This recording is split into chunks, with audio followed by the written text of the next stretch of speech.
Que tu sois en quête de sens ou que tu te sentes en décalage, que tu sois parent, en couple, solo ou pas, ici, tu trouveras un espace pour libérer tes émotions et t'aligner avec tes aspirations les plus profondes.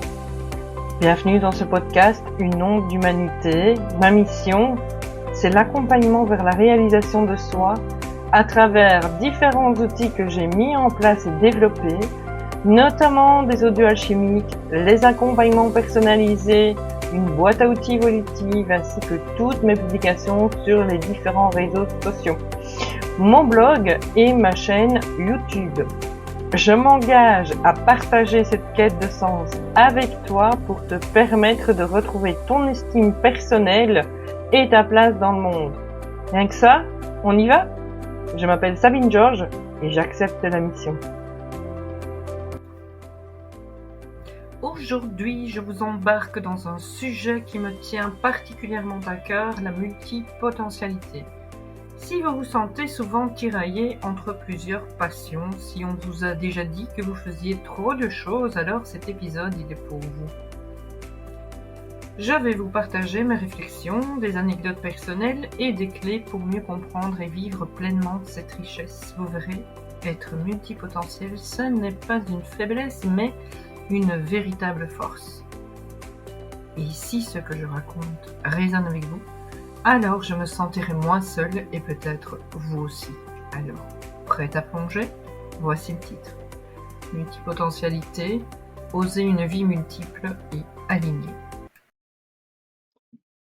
Quand choisir, c'est renoncer. Je vais vous partager une petite anecdote personnelle. Récemment, pas plus tard que ce matin et hier encore, en faisant du rangement, je suis tombée sur des notes que j'avais écrites il y a 1 an, voire même plus. Et sur ces notes, tout me semblait clair. Mes 2 activités, coaching et design d'intérieur, mes envies, mes projets.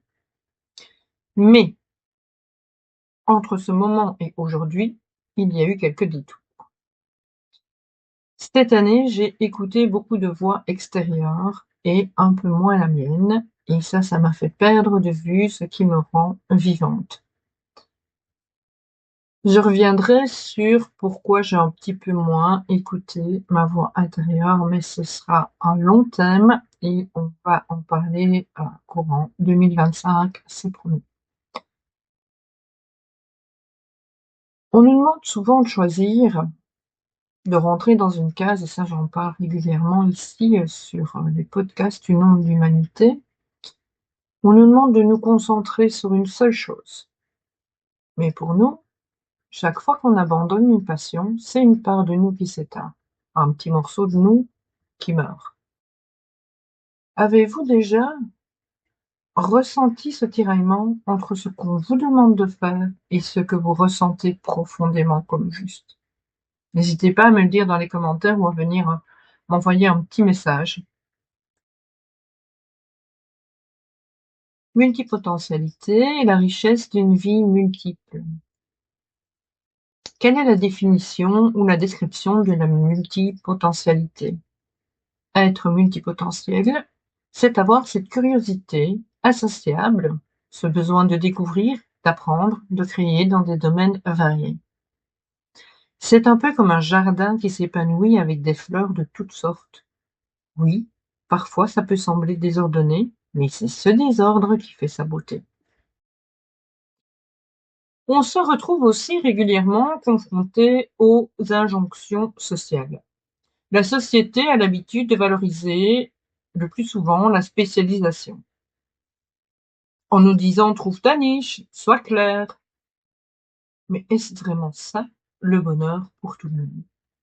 Pour moi, la réponse est non.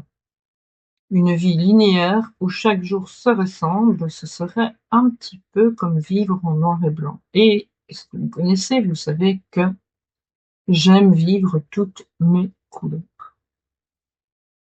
Ce que j'ai appris, c'est que l'important n'est pas de plaire à tout le monde, mais d'être aligné avec soi-même. Et vous, où trouvez-vous votre alignement? On va un petit peu voir ici comment on peut se reconnecter à soi, qui me semble une étape indispensable pour pouvoir appréhender sa multipotentialité et ne pas se laisser embarquer comme moi j'ai pu l'être toute cette année. L'important, enfin en tout cas une des premières clés que j'ai envie de vous partager, c'est d'apprendre à s'écouter. Pour pouvoir exprimer pleinement notre potentiel, il faut d'abord se connaître. C'est vraiment la toute première étape. Ce n'est pas un travail au sens dur du terme, mais plutôt je le vois comme un cheminement doux.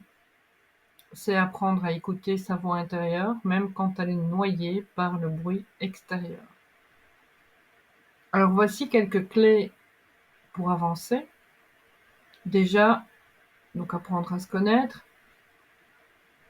et assurer en fait, à partir du moment où on a la connaissance de notre fonctionnement, c'est de pouvoir l'affirmer sans y aller de force, hein, mais ça veut juste dire qu'on peut renforcer son estime de soi pour ne pas justement être déstabilisé par l'extérieur. C'est se dire que notre multiplicité est une richesse et non un défaut.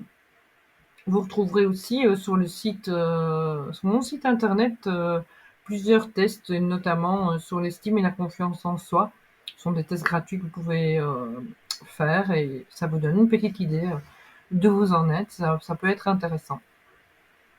Deuxième clé pour se reconnecter à soi, ce serait pour moi de identifier et reconnaître nos déclencheurs sensoriels. En tout cas, pour les personnes qui ont un profil hypersensible, savoir ce qui vous apaise, savoir ce qui vous épuise, savoir ce qui déclenche des situations de stress.